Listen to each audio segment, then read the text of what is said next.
आरोग्य संगीत म्हणजे म्युझिक थेरपीमध्ये आपण ज्येष्ठ नागरिकांच्या समस्या पाहत आहोत. आज आपण संधिवात या विषयावर बोलणार आहे. सांधेदुखी किंवा सांध्यांना सूज येणे याला वैद्यकीय भाषेमध्ये आर्थरायटिस असं म्हटलं जाते. तज्ज्ञांच्या मते भारतात 15% म्हणजे जवळजवळ 180 दशलक्ष लोक संधिवाताने ग्रस्त आहेत. वाढतं वय आणि शरीराची झीज झाल्यामुळे होणारा हा रोग आहे. जेवणाची वेळ कोणती यावरून ठरतो तुमच्या कमरेचा घेर. तुम्ही काय खाताय यावर तुमचे मानसिक आरोग्य अवलंबून असते. तुमच्या ताटात किती रंगाचे पदार्थ आहेत, कोणते पदार्थ आहेत यावर ही संधिवात अवलंबून आहे. वेदना आणि अपंगत्व निर्माण करणारा महत्वाचा रोग म्हणजे संधिवात. लवकर निदान झाले आणि योग्य उपचार केले तर संधिवाताचे नियंत्रण करता येते. शरीरात सुमारे 200 सांधे आहेत, त्यापैकी अर्धे अधिक मणक्यातच असतात.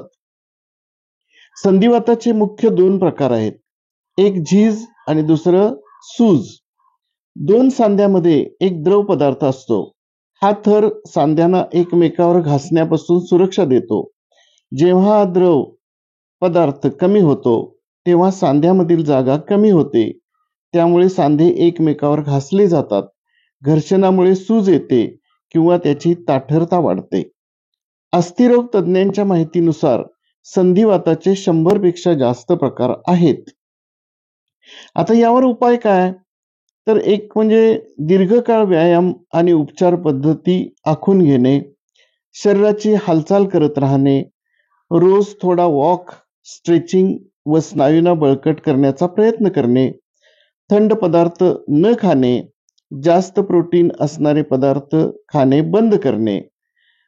आरोग्य संगीतामध्ये म्हणजे म्युझिक थेरपीमध्ये संधिवातावर मधुवंती, भैरवी, अहिर भैरव, गुणकली, हिंडोल, नटभैरव इत्यादी रागाचे ख्याल व सुरावटी ऐकल्याने संधिवातावर उपचार करता येतात. धन्यवाद.